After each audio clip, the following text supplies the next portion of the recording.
I never thought I'd be one of those women with a story like this. You know the kind, the ones you see on afternoon talk shows or read about in articles that make you shake your head and think, how did she let it get that bad? But here I am, and let me tell you, it doesn't happen all at once. It creeps up on you like fog rolling in from the bay. Mark and I met at a coffee shop in downtown Seattle 3 years before everything fell apart. He was charming in that easy way some men have. Quick smile, knew exactly what to say to make me laugh. We moved in together after 6 months. Got married at the courthouse a year later. Nothing fancy, just us and 2 witnesses we pulled off the street. I thought we were building something real. When I found out I was pregnant, Mark seemed excited. He talked about teaching our kid to fish, about Saturday morning pancakes, about all the normal things you dream about when you're young and stupid enough to believe life follows a script. We started saving money in a joint account. Every tip I made waitressing at the diner, every check from his construction jobs. By the time I was 8 months along, we had almost $3,000. Not much, but enough to cover the hospital bills and a few months of baby formula. Tommy was born on a Tuesday in March. 8 pounds, 2 ounces, with Mark's dark hair and my stubborn chin. The delivery was rough. 22 hours of labor that left me feeling like I'd been hit by a truck. But when they placed him in my arms, all wrinkled and red and perfect, I forgot about everything else. Mark held us both and cried. I'd never seen him cry before. We came home from the hospital on Friday. Our little apartment on Capitol Hill felt different with a baby in it. Smaller somehow, but warmer too. I was exhausted, trying to figure out breastfeeding and diaper changes while my body healed. Mark helped those first few days, bringing me water, holding Tommy while I showered, making terrible sandwiches that I ate anyway because I was too tired to cook. Then Sunday came. I woke up around noon. Tommy had kept me up most of the night, and Mark wasn't in bed. I figured he was in the kitchen making coffee or watching TV, but the apartment was quiet. Too quiet. I called his name, checked every room. His work boots were gone. His wallet, his keys, the jacket I'd bought him for Christmas. At first, I made excuses. Maybe he went to get groceries. Maybe his mom called and needed help with something. Hours passed. Tommy cried, and I fed him, changed him, walked him around the living room while my mind spun with possibilities. None of them good. By evening, I couldn't ignore it anymore. I called his phone, straight to voicemail. Called his buddy Jake from work. Hadn't seen him. Called his mother in Tacoma. She hung up on me. She'd never liked me much anyway. Monday morning, I checked our bank account online. The screen loaded, and I stared at the balance for a long time before it sank in. $0.37. He'd cleaned us out. Every penny we'd saved gone. The rent was due Friday. $800 I didn't have. I had maybe 2 days worth of formula left, and a baby who needed to eat every few hours. I kept thinking he'd come back, that there was some explanation, some emergency that made him take the money and run. I called the police, but they said there wasn't much they could do. Technically, it was his money too. Technically, he hadn't committed a crime. That's when the panic really set in. I was 24 years old with a newborn, no job, no family nearby, and no idea how to make it through the week. I'd been out of work since my 7th month. The standing got too hard, and my boss at the diner said she'd hold my position. But that was before. Before seemed like a lifetime ago. I tried calling everyone I could think of. Old friends from high school had moved away or stopped returning my calls years ago. My own mother lived in Phoenix with her new husband, and our last conversation hadn't gone well. She'd made it clear that my choices were my own to live with. The first thing I sold was my engagement ring. It wasn't worth much. Mark had bought it at a pawn shop, but it got me $50 and another week of formula. Then I sold the microwave, the coffee maker, anything I could get a few bucks for. I kept telling myself it was temporary, just until I figured something out. But Tommy kept needing things, diapers, food, medicine when he got a rash, and I kept not having them. I'd stand in the baby aisle at the grocery store, doing math in my head, putting things back on the shelf, a bag of diapers or a can of formula. Never both. The eviction notice came on a Thursday. Bright orange paper taped to our door like a scarlet letter. 3 days to pay, or get out. I spent those 3 days making phone calls to numbers I found online. Social services, churches, anyone who might help. But there were waiting lists and paperwork and requirements I couldn't meet. 3 days wasn't enough time to save a life that was falling apart. On Sunday, the landlord came with a sheriff. They were polite about it, almost apologetic. But they watched while I packed what I could carry into 2 duffel bags and my old backpack. The rest, our bed, the couch we'd bought at a garage sale, Tommy's crib, stayed behind. I didn't know where we were going. I just knew we couldn't stay. The first night, I told myself we'd sleep in the car. Except we didn't have a car. Mark had taken that too, along with everything else. So I walked the streets of Seattle with Tommy strapped to my chest in the baby carrier, looking for somewhere safe to rest, somewhere that wouldn't get us arrested or worse. I'd never really noticed homeless people before. I mean, I'd seen them, drop change in their cups sometimes, but I'd never really looked, never wondered where they went when the sun set, or how they made it through winter. Now I was about to find out. The first place I tried was Pike Place Market. I thought maybe I could find a quiet corner after the vendors closed up, somewhere dry and out of the wind. But security ran me off before I even got settled. Same thing at the mall, the library, even the McDonald's on Pine Street. Apparently, a young woman with a baby looks just as suspicious as anyone else when you don't have a home to go to. Finally, around midnight, I found myself at Cal Anderson Park. There was a covered pavilion near the playground, and it seemed as safe as anywhere else. I spread out the blanket I'd managed to grab from our apartment and made a little nest for Tommy. He was fussy, probably picking up on my stress, but eventually he fell asleep. I didn't. Every sound made me jump. Every footstep meant possible danger. That's how the pattern started. Days spent walking, looking for work, asking for help, getting turned away. Nights spent finding new places to sleep because you can't stay in the same spot twice. That's when people start to notice you, start to complain. The parks department, the police, the business owners who didn't want you scaring away customers. After a week, I learned about the shelters. There was one for families on Rainier Avenue, but they only had space 3 nights out of 7. The nights they were full, I learned to spot other places. The 24-hour laundromat on Broadway, where the owner pretended not to see me dozing in the corner. The waiting area at Harborview Medical Center, where security was too busy to bother with someone who looked like they might be waiting for news about a loved one. I got good at blending in, at not looking homeless, even when I was. You learn to keep your clothes clean, even if you have to wash them in a McDonald's bathroom sink. You learn to smile at people, to say excuse me and thank you, so they see you as human instead of a problem to be solved. You learn that the difference between charity and pity is in the eyes of the giver. Tommy was a good baby, considering. He didn't cry much, seemed to understand somehow that we needed to be quiet, invisible. I fed him whenever I could find a private place. Nursing was free, which was good because formula wasn't. I changed his diapers with supplies I got from the health clinic on First Avenue, where they didn't ask too many questions as long as you waited your turn. The hardest part wasn't the hunger or the cold, or even the fear. It was the shame. The looks people gave you when you asked for help. The way conversations stopped when you approached. The careful distance everyone maintained. Like poverty might be contagious. I started to understand why some people just give up. Why they stop trying to climb out of the hole. Every day felt like swimming upstream against a current that just kept getting stronger. But I had Tommy.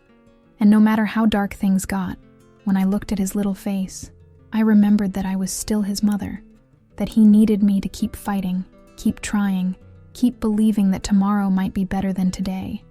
So I did. I learned which dumpsters behind which restaurants might have food that was still good, learned which churches served meals on which days, and how to get there early enough to actually get some. I learned that you could make $20 last a week if you were careful, buying day-old bread and peanut butter, splitting everything into tiny portions. The other homeless people taught me things the social workers never mentioned, like how to spot undercover cops, how to find bathrooms that were unlocked at night, which bus drivers would let you ride for a while without paying, as long as you stayed quiet and didn't cause trouble, how to make yourself small and forgettable so people's eyes would slide right past you. Some nights were worse than others. When it rained, everything got complicated. Your clothes, your blanket, your few possessions, Everything got soaked, and wet clothes in March in Seattle could kill you if you weren't careful. I learned to check the weather forecast on newspapers and coffee shops, planning our route around covered areas, staying close to buildings with deep doorways. The hunger was constant. Not just being empty, but the kind of hunger that makes your hands shake and your thoughts fuzzy.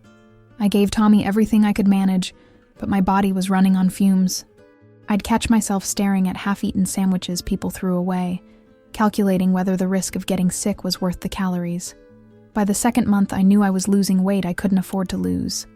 My clothes hung loose, and I could see my ribs when I caught my reflection in store windows.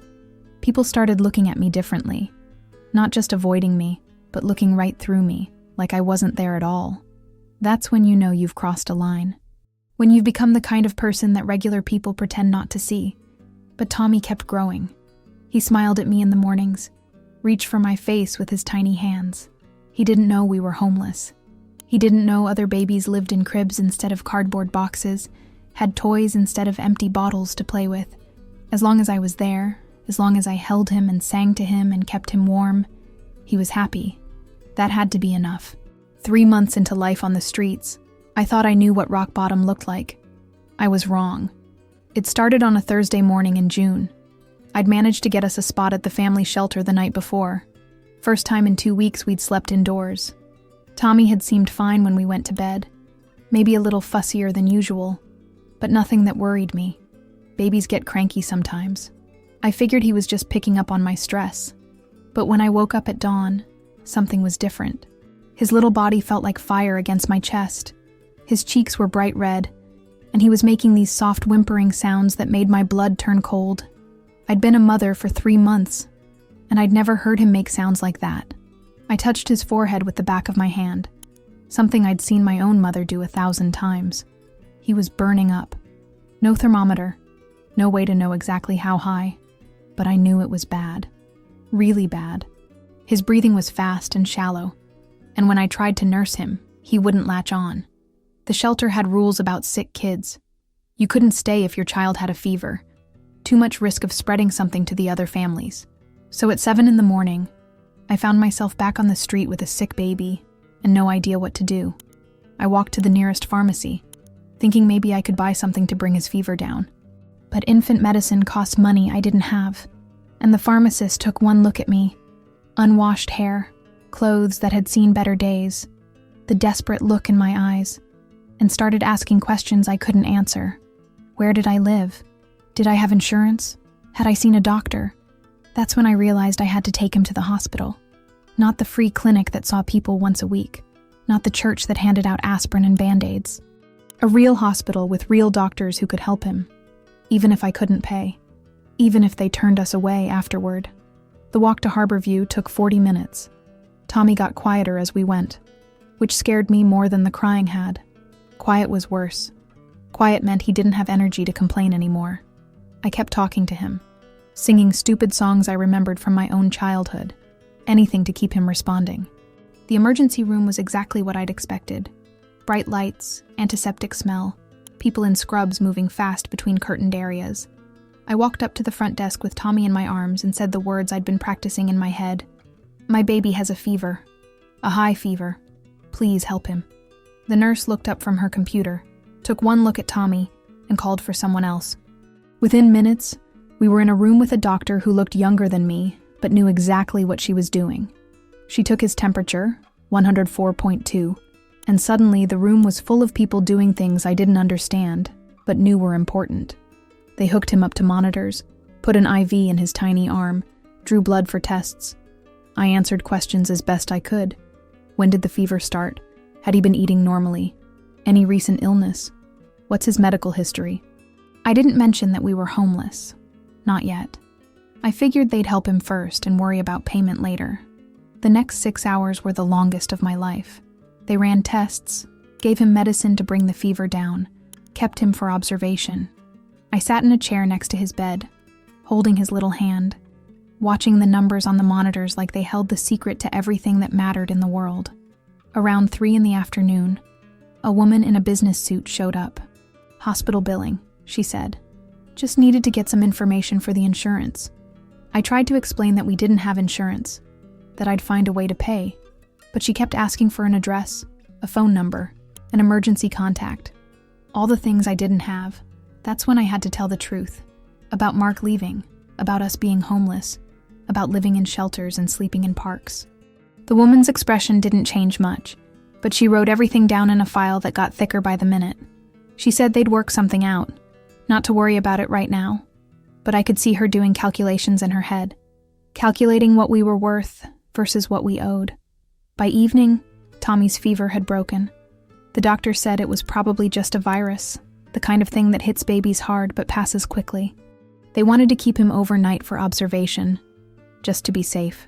I slept in the chair next to his bed, listening to the steady beep of his heart monitor, more grateful than I'd ever been for anything in my life. The next morning, they discharged us with instructions to follow up with his pediatrician in a week. Pediatrician, like we had one. Like we had somewhere to go and insurance to pay for visits, and all the normal things that come with having a baby when you're not living on the street. Walking out of that hospital, I felt something break inside me. Not hope exactly, but the last bit of pretending that this was temporary, that we were just going through a rough patch and things would get better soon. Tommy was healthy now, but what about next time? What if something worse happened? What if I couldn't get him help fast enough? That night, we went to the women's shelter on 2nd Avenue. I'd avoided it before because I'd heard stories, fights, theft, women who'd been there so long they'd given up on getting out. But I was done being proud, done pretending I could handle this alone. Tommy needed stability, routine, somewhere safe to sleep every night. The intake counselor was a middle-aged woman named Patricia who'd clearly seen it all before. She didn't judge or lecture or ask me why I'd let things get so bad. She just handed me forms to fill out and showed us to a bed in a room with 3 other women and their kids. It wasn't much. A twin bed with thin sheets, a small locker for our belongings, shared bathrooms down the hall. But it was clean and warm and safe. For the first time in months, I fell asleep without wondering what might happen to us in the night. The next morning, Patricia sat me down for what she called an assessment meeting. She asked about my education, my work experience, my goals. I almost laughed. My goal was making it through the day with my son healthy and fed, but I told her what she wanted to hear, that I wanted to get back on my feet, find work, get our own place again. She nodded and made notes and handed me a list of resources: job training programs, childcare assistance, transitional housing, all with waiting lists, all with requirements I wasn't sure I could meet. But it was something, more than I'd had the day before.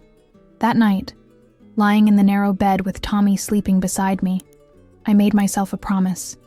We'd hit bottom, but we were still here, still breathing, still fighting. And if we could survive the hospital, survive 3 months on the street, survive everything Mark had put us through, then maybe we could survive whatever came next too. Life at the women's shelter fell into a routine faster than I expected. Wake up at 6 when the lights came on, get Tommy fed and changed, help with breakfast cleanup, then spend the day looking for work or attending the mandatory meetings they scheduled for us. Job readiness workshops, parenting classes, financial literacy seminars, all designed to help us get back on our feet, though most days it felt more like jumping through hoops. Patricia meant well, but she had this way of talking that made everything sound easier than it was. You just need to put yourself out there, she'd say, like confidence was something you could buy at the dollar store.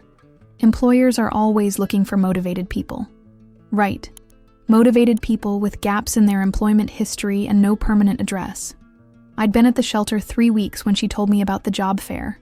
Some community college was hosting it, trying to connect local businesses with people who needed work. I didn't want to go. The thought of walking into a room full of potential employers, pretending I had my life together, made my stomach turn. But Patricia wasn't really asking. It was one of those suggestions that wasn't actually optional. The morning of the job fair, I stood in front of the bathroom mirror trying to make myself look hireable. One of the other women at the shelter, Maria, had let me borrow a blouse that almost fit. It was navy blue with small flowers on it, the kind of thing a secretary might wear to work in 1995. I'd washed my hair twice and braided it back, hoping I looked professional instead of desperate. Tommy was having a good day. 4 months old now, getting chubby and alert, starting to smile at strangers. Maria offered to watch him while I went to the job fair, which was a relief. Nothing says, "I'm not ready for the working world," like bringing your baby to a job interview. The community college was bigger than I'd expected. All brick buildings and manicured lawns that made me feel out of place before I even walked inside. The job fair was in the gymnasium. Dozens of tables set up with company banners and stacks of brochures. People in suits walking around with clipboards, shaking hands, talking about opportunities and career growth. I picked up the packet they handed out at the door. List of participating companies, tips for making a good first impression, sample interview questions. My hands were shaking as I looked at it. Most of the jobs required experience I didn't have, or education I couldn't afford. Retail positions that wanted flexible schedules but wouldn't work around childcare. Office jobs that required references from previous employers. The first few tables were disasters. Polite smiles, brief conversations that ended with, "We'll keep your resume on file." Translation, "Don't call us, we won't call you." By the third rejection, I was ready to leave. This whole thing was a waste of time I couldn't afford to waste. But then I saw a small table in the corner that didn't have a line.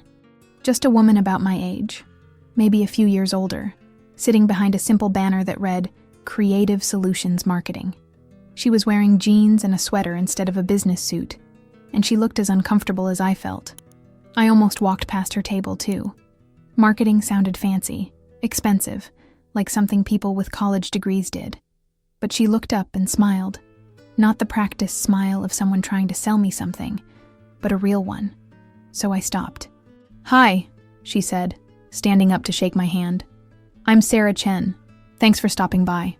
Her handshake was firm but not aggressive. She didn't look me up and down, didn't seem to notice that my borrowed blouse was too big, or that my shoes had seen better days. She just waited for me to say something. "I'm Lisa," I managed. "Lisa Thompson. I saw your table and thought maybe... I'm looking for work. What kind of work are you interested in?" she asked, like it was a perfectly normal question instead of one that made me want to run. I fumbled for an answer. What was I interested in? Surviving. Keeping my son fed. Having a roof over our heads that didn't come with rules and curfews and mandatory meetings. But you can't say that at a job fair. "I'm not really sure," I admitted. I used to waitress, but that was before. I trailed off, not sure how to explain the before and after of my life. Sarah nodded like this made perfect sense. Before what?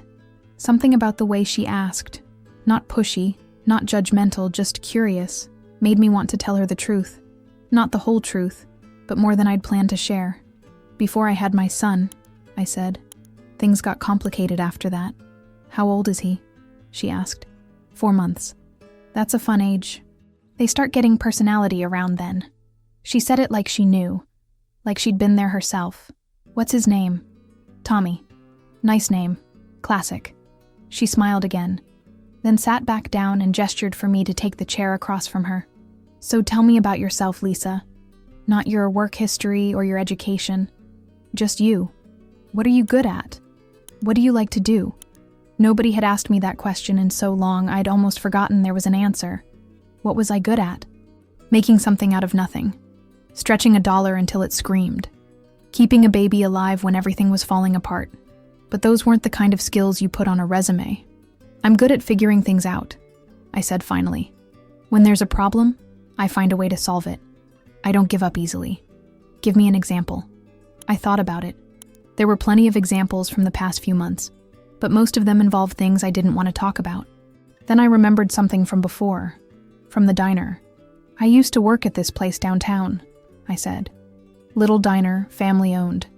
The owner's wife did the books, but she wasn't very good with numbers. They were always running out of stuff or ordering too much, losing money without knowing why.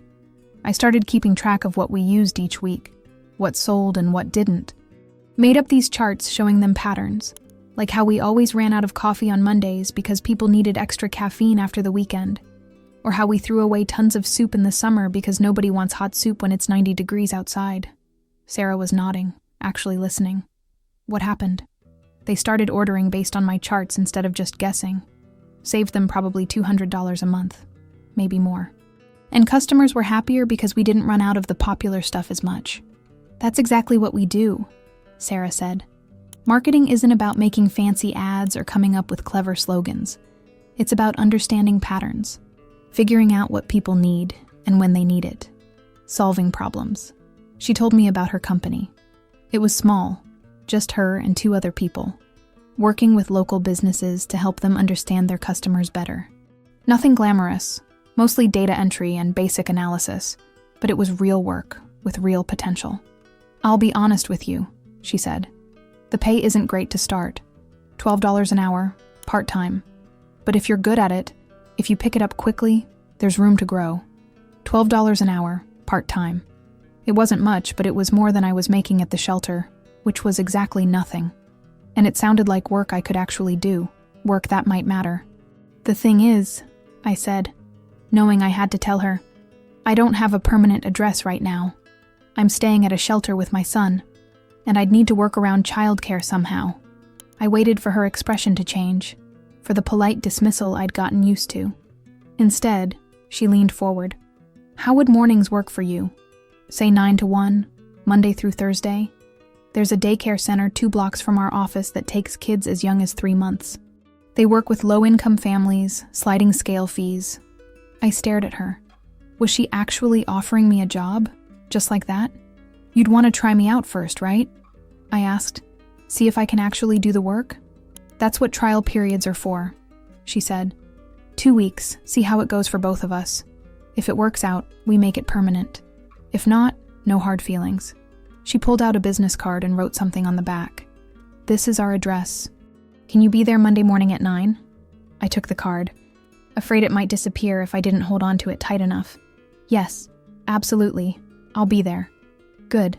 She stood up and shook my hand again. I have a feeling this is going to work out, Lisa. Sometimes you just know. Walking back to the shelter, I kept pulling out the business card to make sure it was real. Sarah Chen, Creative Solutions Marketing. Monday at 9. A chance. An actual chance. Maria was feeding Tommy when I got back, and he reached for me with a big gummy smile. I picked him up and spun him around, probably confusing him but making myself feel better. How did it go? Maria asked. I think, I said, still not quite believing it. I think I just got a job. That first Monday morning I was awake before the shelter lights even came on. I'd laid out my clothes the night before, Maria's borrowed blouse again, my cleanest pair of jeans, the shoes that only had one small scuff on the toe. I fed Tommy and got him ready for daycare, my hands shaking the whole time from nerves and too much coffee. The daycare Sarah had mentioned was called Little Steps, tucked between a Thai restaurant and a dry cleaner on Pine Street. The director, Mrs. Rodriguez, had kind eyes and spoke with a slight accent that reminded me of my grandmother. She showed me around the infant room, explained their policies, and didn't even blink when I told her about the sliding scale fees. We work with families in transition all the time, she said, like it was no big deal. Tommy will do fine here. Leaving him that first day was harder than I'd expected. He'd been with me constantly for 4 months, through everything. But Mrs. Rodriguez had been doing this for 20 years, and Tommy seemed fascinated by all the toys and other babies. I kissed his forehead and promised I'd be back soon. Creative Solutions Marketing was in a converted house on Capitol Hill, the kind of place that probably used to be someone's home before the neighborhood got too expensive for regular families. Sarah met me at the door with a coffee and a smile, like she'd been looking forward to seeing me again. The office was smaller than I'd imagined. Just 3 desks, a conference table, and walls covered with charts and graphs that looked like modern art to me. Sarah introduced me to her business partner, David, who was about 40 with prematurely gray hair and the kind of intense focus that made you pay attention when he talked. Lisa's going to help us with the Morrison Electronics project, Sarah told him. David looked up from his computer and nodded. Good. We're drowning in data over here. Morrison Electronics, it turned out, was a chain of 3 stores in the Seattle area that sold everything from cell phones to washing machines. They'd hired Creative Solutions to figure out why their sales were declining and what they could do about it. Sarah showed me boxes of receipts, customer surveys, and inventory reports going back 2 years. Your job, she said, is to make sense of all this. Enter it into spreadsheets. Look for patterns. Anything that might tell us what's going on. I stared at the boxes. It looked like chaos, like someone had dumped every piece of paper from the past 2 years into random piles. But chaos was something I understood. I'd been living in it for months. The work was tedious at first.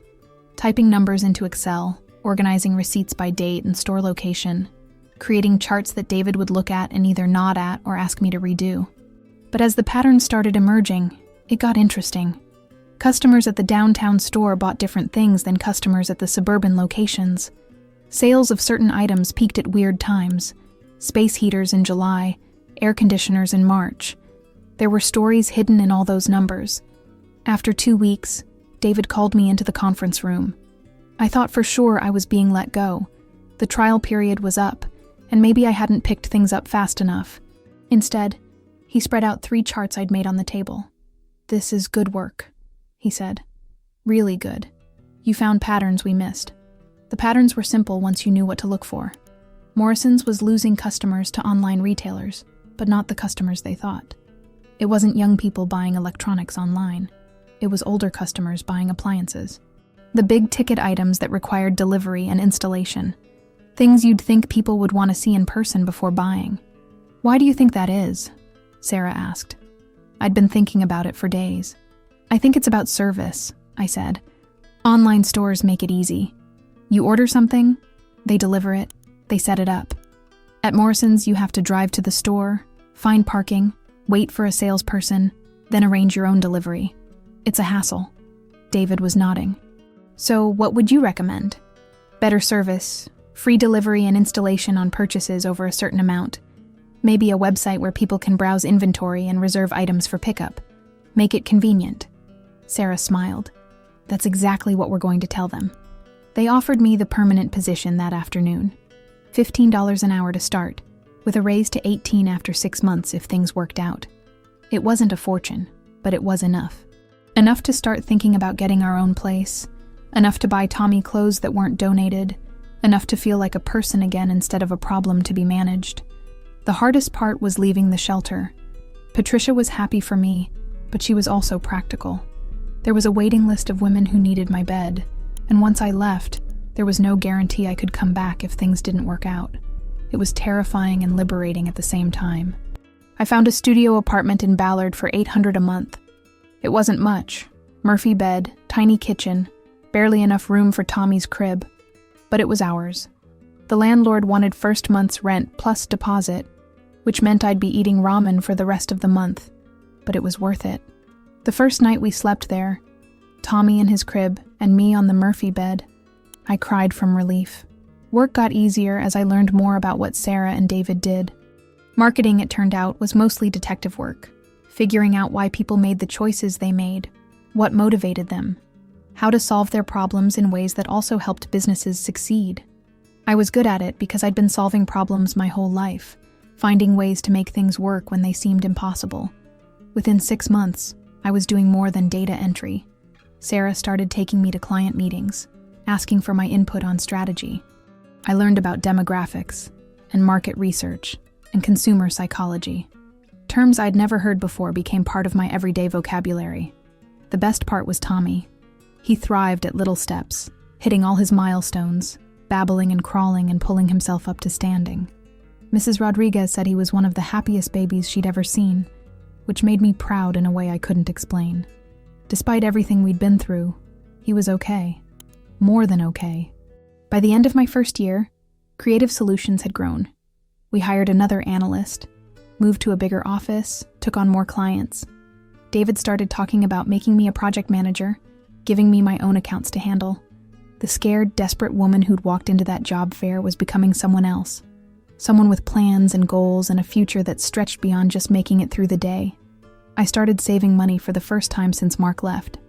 Not much at first, $20 here, $50 there, but it added up. I opened a bank account with just my name on it, deposited my paychecks myself, watched the balance grow week by week. It wasn't the fortune we'd lost when Mark cleaned out our joint account, but it was mine. Tommy's first birthday party was small. Just me, Mrs. Rodriguez, Sarah and David, and Maria from the shelter who'd become a real friend. We had cake from the grocery store and balloons from the dollar store, and Tommy smeared frosting all over his face while we sang Happy Birthday.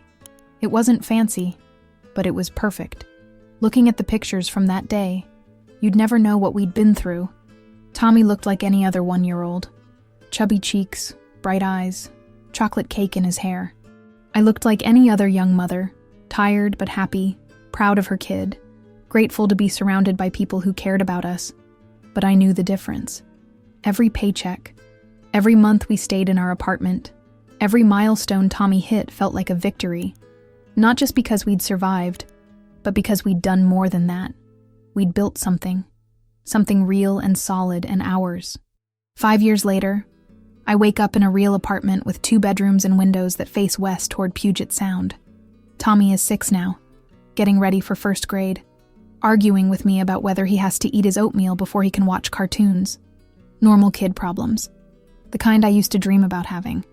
I'm a senior analyst at Creative Solutions now, with my own office and business cards that say, Lisa Thompson, Strategic Development. Sarah made me a full partner last year, which still feels surreal some days. Me, a partner in a real business. The woman who used to dig through dumpsters for dinner now helps other businesses figure out how to serve their customers better. We've grown a lot since those early days in the converted house. 12 employees now, contracts with companies all over the Pacific Northwest, an office in Portland that David manages while Sarah and I run the Seattle operation. I make more money than I ever imagined possible. Not rich by Seattle standards, but comfortable. More than comfortable. Tommy goes to Roosevelt Elementary, the same school I would have chosen if we'd lived in this neighborhood from the beginning. He plays soccer on Saturdays and takes swimming lessons at the community center. His friends come over for play dates, and their parents know me as Tommy's mom who works in marketing, not as the woman who used to be homeless. That part of our story is ours to tell or not tell, and mostly we don't. But I haven't forgotten. Every month I volunteer at Little Steps, reading to the babies whose parents are where I used to be. I donate to the women's shelter where Patricia still works, helping other families transition from crisis to stability. Sarah says it's good karma. I just think it's the right thing to do. The hardest part of success, if I'm being honest, is the guilt. Not guilt about having it, but guilt about how easy it is to slip into thinking this was always inevitable, that I was always destined to figure it out, to make it work. But I know how close we came to a different ending. How many nights I lay awake wondering if tomorrow would be the day I couldn't keep it together anymore. Sometimes I run into people from those early days. Maria got her GED and works as a medical assistant now. We have coffee every few months and laugh about how much our lives have changed. Some of the other women from the shelter didn't make it out. Addiction, mental illness, the daily grind of poverty that wears people down until they stop believing change is possible. It could have been me. On different days, with different choices, it would have been. Tommy knows some of our story. Age-appropriate versions, edited for a 6-year-old's understanding. He knows we used to live in a place with other families when he was a baby, that Mommy didn't always have the job she has now, that we've worked hard to build the life we have. He doesn't know about sleeping in parks or begging for change, or the night I seriously considered walking away from everything. Maybe I'll tell him more when he's older. Maybe he needs to know that success isn't guaranteed, that people who love you can still leave, that sometimes the world knocks you down and doesn't care if you get back up. But maybe he doesn't. Maybe he gets to be a kid who grows up believing his mother is capable of anything, who takes stability for granted because it's all he's ever known. Last month, I got a call from a young woman named Jessica. Someone at the shelter had given her my number, told her I might be able to help. Her story was depressingly familiar. Boyfriend left, job lost, eviction notice, baby who needed things she couldn't afford. She was 22, scared, trying to hold it together for a 2-month-old daughter.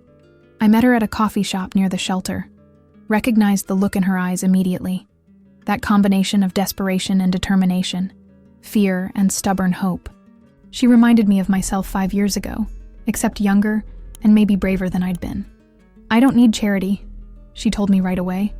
I just need a chance. Someone to give me a chance to prove I can do the work. I hired her the next week.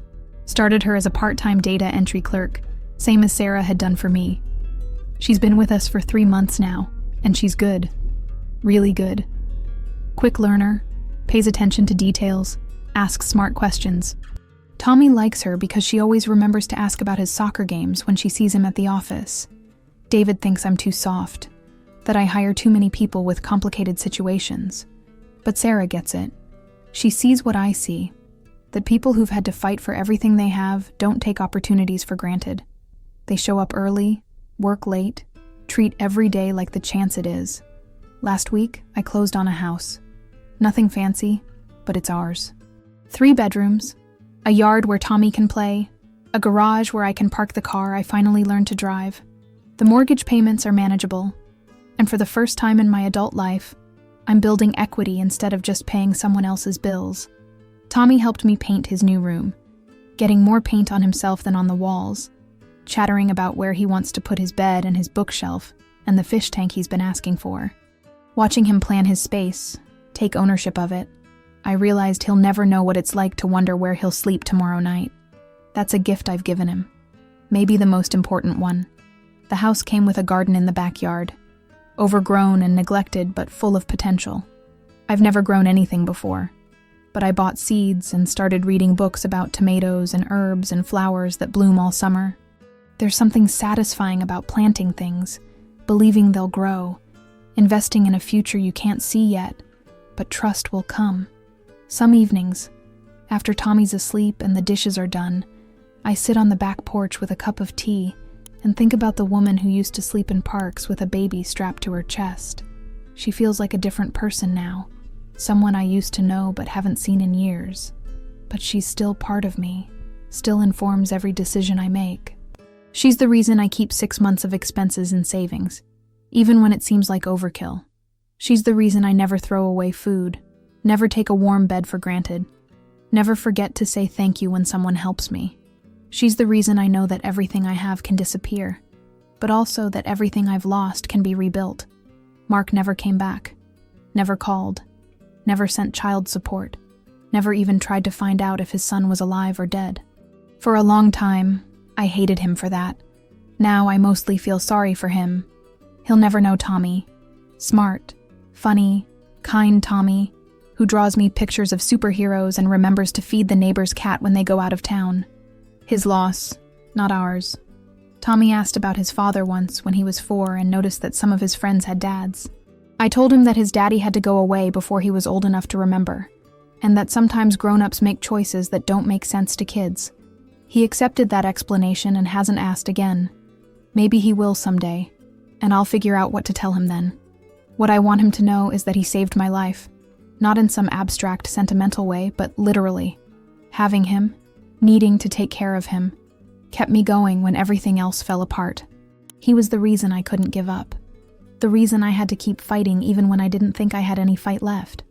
Now he's the reason I get up early to make his breakfast, help with homework that's already getting harder than I remember from my own elementary school days, drive him to birthday parties and soccer practice, and all the normal activities that make up a childhood. The best kind of reason. Tomorrow is Monday, and I'll go to work at the company I helped build, in the office with my name on the door. I'll work on projects that matter, solve problems that help people, mentor someone who reminds me of who I used to be. Tommy will go to school and learn about dinosaurs, or fractions, or whatever 6-year-olds learn about these days. We'll come home to our house, eat dinner at our table, read books in his room before bed. It's a good life. Not perfect. No life is. But good. Stable. Built on work and hope, and the belief that tomorrow can be better than today if you're willing to make it so.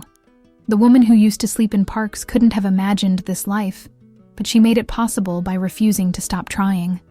And that's enough. More than enough. It's everything.